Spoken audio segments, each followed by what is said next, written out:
भारत में आईपीएल अब सिर्फ क्रिकेट टूर्नामेंट नहीं रह गया है। यह entertainment, advertising, social media influence, online gaming, betting networks और साइबर क्राइम का एक विशाल इकोसिस्टम बन चुका है। हर साल करोड़ों लोग आईपीएल देखते हैं, फैंटेसी कॉन्टेस्ट खेलते हैं, प्रेडिक्शन चैनल्स फॉलो करते हैं और टेलीग्राम ग्रुप से जुड़ते हैं। लेकिन इसी एक्साइटमेंट के पीछे एक ऐसा अंडरग्राउंड नेटवर्क भी तेजी से बढ़ा है और खास करके इस 2026 के सीजन में जो लोगों की जेब, डेटा और मानसिक स्थिति तीनों को नुकसान पहुंचा रहा है। हाल ही में भारतीय सिक्योरिटी कंपनी cloudsec.com की रिपोर्ट ने आईपीएल 2026 के दौरान चल रहे इलीगल बेटिंग इकोसिस्टम का एक ऐसा खुलासा किया जिसने कई गंभीर सवाल खड़े कर दिए हैं। रिपोर्ट के अनुसार यह मामला केवल कुछ बेटिंग वेबसाइट्स तक ही सीमित नहीं था, बल्कि इसमें AI deepfake videos, fake loan apps,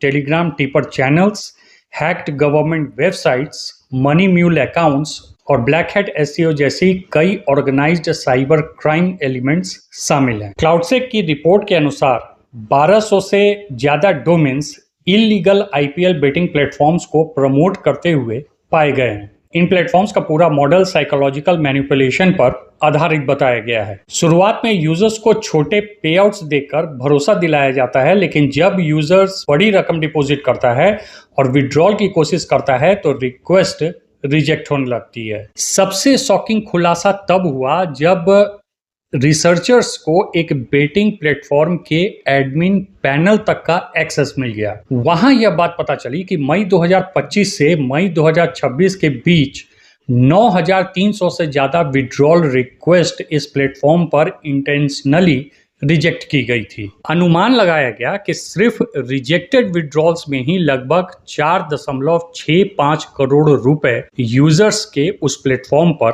फंसे हुए हैं। इससे भी ज्यादा चिंताजनक बात यह थी कि यह कोई टेक्निकल प्रॉब्लम नहीं था। प्लेटफॉर्म ऑपरेटर्स जानबूझकर विड्रॉल्स रोक रहे थे। एडमिन पैनल में एजेंट्स को सिर्फ एक क्लिक से विड्रॉल रिजेक्ट करने का ऑप्शन दिया गया था, यानी कि यूजर्स को यह महसूस कराया जाता था कि सिस्टम इशू है, जबकि असल में पैसा डेलिबरेटली यानी कि जानबूझकर रोका जा रहा था। रिपोर्ट में यह भी बताया गया कि एक ही बैकएंड से 25 से ज्यादा बेटिंग वेबसाइट्स ऑपरेट की जा रही थी। इसका मतलब कि यह इकोसिस्टम इंडिविजुअल स्कैमर्स का नहीं बल्कि ऑर्गेनाइज्ड डिजिटल इंफ्रास्ट्रक्चर का हिस्सा बन चुका है, जिसका मतलब है कि बेटिंग स्कैम सिर्फ वेबसाइट तक ही सीमित नहीं है, बल्कि पूरा मसला सोशल मीडिया ड्रिवन हो चुका है। टेलीग्राम, इंस्टाग्राम और यूट्यूब शॉर्ट्स पर तथाकथित टिपर चैनल्स लाखों लोगों को मैच प्रेडिक्शन और गारंटेड जीत का सपना दिखाते हैं। ये चैनल्स खुद को इनसाइडर एक्सपर्ट्स, फॉर्मर बुकीज या क्रिकेट एनालिस्ट बताकर क्रेडिबिलिटी बनाने की कोशिश करते हैं। असल में उनका बिजनेस मॉडल एफिलिएट कमीशन पर चलता है। वे यूजर्स को रेफरल लिंक्स के जरिए बेटिंग प्लेटफॉर्म तक पहुंचाते हैं और हर डिपॉजिट पर कमीशन कमाते हैं। यानी कि उनका फायदा यूजर्स की जीत और हार में नहीं बल्कि लगातार डिपॉजिट करते रहने में। इसके अलावा आईपीएल 2026 में एक और खतरनाक ट्रेंड तेजी से सामने आया है, AI deepfake promotion. Fraudsters AI tools का इस्तेमाल करके फेमस क्रिकेटर्स, इन्फ्लुएंसर्स और यूट्यूबर्स के फेक वीडियो बना रहे हैं। इन वीडियो में ऐसा दिखाया जाता है कि जैसे कोई सेलिब्रिटी बेटिंग प्लेटफॉर्म या प्रेडिक्शन चैनल को इंडोर्स कर रहा हो। रिपोर्ट में भारतीय क्रिकेटर स्मृति मंधाना और यूट्यूबर रणवीर इलाहाबादिया के डी फेक एग्जाम्पल्स का भी जिक्र किया गया है। इमेजिन कीजिए, एक आम व्यूअर इंस्टाग्राम रील देख रहा है जहां उसे किसी फेमस फेस का वीडियो दिखाई देता है जो बेटिंग ऐप को ट्रस्टेड बता रहा है। कई लोग यह समझ ही नहीं पाते कि जो वीडियोस आ रहे हैं वह एआई जनरेटेड भी हो सकते हैं और इस चक्कर में वे उस बेटिंग साइट पे फंस जाते हैं। लेकिन यह इकोसिस्टम यहाँ भी खत्म नहीं होता। रिपोर्ट के अनुसार .gov.in वेबसाइट तक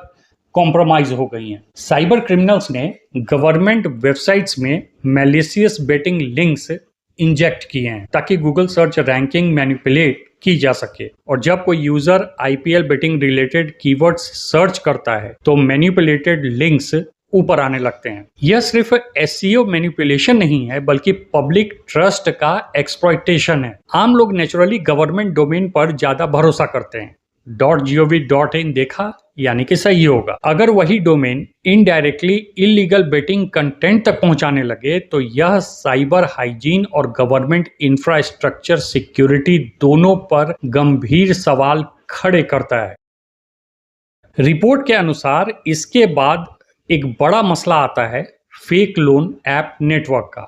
अब आप सोच रहे होंगे कि गेमिंग वेबसाइट और फेक लोन ऐप का क्या ही लेना देना है, लेकिन लेना देना है, और यह शायद पूरे इकोसिस्टम का सबसे डेंजरस हिस्सा है। बेटिंग में पैसा गंवाने वाले यूजर्स अक्सर रिकवरी के लिए जल्दी लोन ढूंढते हैं। इसी वल्नरेबिलिटी का फायदा फेक लोन ऐप्स उठाते हैं। सोशल मीडिया एड्स के जरिए इंस्टेंट अप्रूवल और जीरो डॉक्यूमेंटेशन का लालच दिया जाता है, लेकिन ऐप इंस्टॉल होते ही आपके contacts, gallery, call logs, message और लोकेशन डेटा तक का एक्सेस यह मांग लेते हैं और आप लोन के चक्कर में दे देते हैं। बाद में रीपेमेंट प्रेशर, ब्लैकमेलिंग और ह्यूमिलिएशन शुरू होती है। कई विक्टिम्स को धमकी दी जाती है कि उनका पर्सनल फोटो फैमिली और फ्रेंड्स तक को भेज दी जाएंगी। कई मामलों में मॉर्फ्ड इमेज तक सर्कुलेट की जाती हैं। यह पूरा साइकिल दिखाता है कि मॉडर्न साइबर क्राइम अब आइसोलेटेड फ्रॉड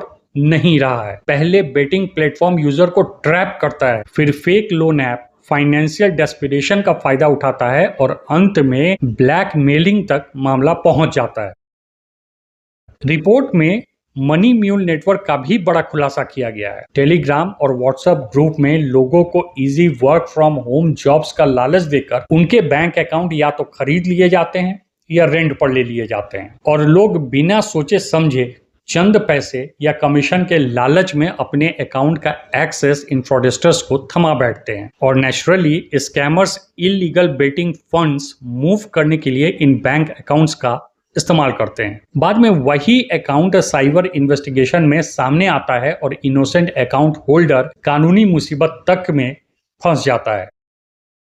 बहरहाल अब इस रिपोर्ट के आधार पर सबसे बड़ा सवाल यही उठता है कि सरकार आखिर क्या कर रही है। अगर इतने बड़े स्केल पर स्कैम्स चल रहे हैं तो इन्फोर्समेंट विजिबल क्यों नहीं दिखती। हालांकि यह सच है कि इंडियन अथॉरिटीज पूरी तरीके से इनएक्टिव भी नहीं है। Ministry of electronics and information technology, reserve bank of India, state cyber police, enforcement directorate और अन्य एजेंसीज लगातार कार्रवाई कर रही हैं। यह एक सच्चाई है। वेबसाइट्स ब्लॉक भी हो रहे हैं, म्यूल अकाउंट्स फ्रीज भी किए जाते हैं और टेलीग्राम चैनल्स हटाए भी जा रहे हैं, और इतना ही नहीं, ईडी के द्वारा रेड्स भी कंडक्ट किए जा रहे हैं। लेकिन प्रॉब्लम यह है कि स्कैम इकोसिस्टम इन्फोर्समेंट से ज्यादा तेजी से इवॉल्व हो रहा है।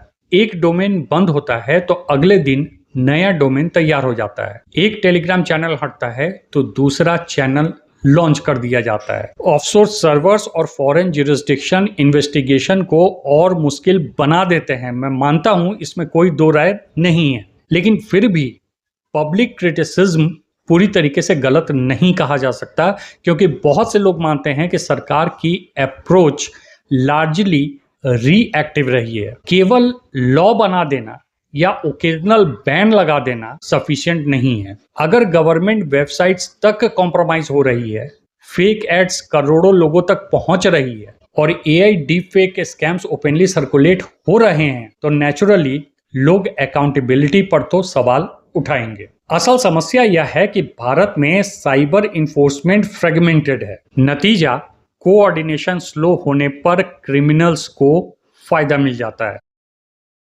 दूसरी बड़ी रियलिटी डिमांड साइड की है। आईपीएल सीजन के दौरान करोड़ों लोग बेटिंग रिलेटेड कंटेंट कंज्यूम करते हैं। जब डिमांड इतनी बड़ी हो तब सप्लाई खत्म करना बहुत मुश्किल हो जाता है। यही वजह है कि एक्सपर्ट्स केवल बैन मॉडल को इनसफिशिएंट मानते हैं। कई साइबर सिक्योरिटी एक्सपर्ट्स का भी मानना है कि अब इंडिया में मल्टी लेयर्ड स्ट्रेटेजी की जरूरत है। इसमें strong KYC verification, mule account crackdowns, AI deepfake detection system, faster take down mechanism, stronger international cooperation और सोशल मीडिया एडवर्टाइजिंग अकाउंटेबिलिटी शामिल होनी ही चाहिए। मेटा, टेलीग्राम, गूगल और पेमेंट इंटरमीडियरीज की रोल पर अब सवाल उठ रहे हैं कि अगर फेक वेबसाइट्स, एड्स और स्कैम लोन ऐप्स लाखों यूजर तक पहुंच रहे हैं तो प्लेटफॉर्म्स की रिस्पॉन्सिबिलिटी भी तय होनी चाहिए। लेकिन सवाल यह है कि जब सरकार की खुद की वेबसाइट ही हैक हो रही है या उसमें सेंध मारी जा रही है तो फिर इन समस्याओं का समाधान करेगा कौन? हालत यह है कि अगर प्लेटफॉर्म पैसा रोक दे,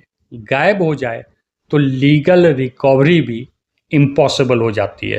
क्लाउडसेक की इस रिपोर्ट का सबसे बड़ा मैसेज यही है कि यह आइसोलेटेड स्कैम नहीं बल्कि structured seasonal cyber crime industry है। आईपीएल खत्म होगा लेकिन यही नेटवर्क्स किसी और event, crypto scheme, trading scam या गेनिंग फ्रॉड में शिफ्ट हो जाएंगे। आने वाले समय में एआई डीफेक्स, सोशल इंजीनियरिंग और डिजिटल फाइनेंशियल फ्रॉड्स और सोफिस्टिकेटेड होने वाले हैं। इसलिए केवल कानून बनाने से नहीं होगा बल्कि अब सरकार को इस पर सीरियसली ध्यान देना होगा कि इन्हें किस प्रकार से रोका जा सके, क्योंकि आज का साइबर स्कैम सिर्फ वॉलेट नहीं बल्कि आइडेंटिटी, प्राइवेसी और साइकोलॉजिकल वल्नरेबिलिटी तीनों को टारगेट कर रहा है। और अंत में यही कहना चाहूंगा कि बहुत हद तक इस समस्या को रोकने का उपाय यही है कि आरएमजी को रेगुलेशन के साथ वापस ले आया जाए। ब्लैंकेट बैन लगाने का नतीजा हम देख चुके हैं। जो अभी यह रिपोर्ट आई है वह तो सिर्फ एक मोडस ऑपरेंडी को दर्शा रही है,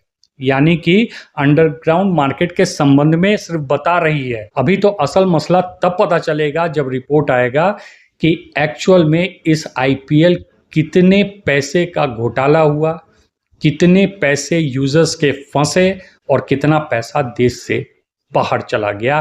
तब जाकर इस पूरे मैटर की सीरियसनेस और पता चलेगी। इट्स हाई टाइम कि गवर्नमेंट को इस पर ध्यान देते हुए एक्शन लेना चाहिए और सही निर्णय लेते हुए इस पूरे इकोसिस्टम को बचाने की कोशिश करनी चाहिए, नहीं तो देश को इसका खामियाजा भुगतना पड़ेगा। आपका इस संबंध में क्या राय है? कमेंट करके मुझे जरूर बताएं। Thanks for watching.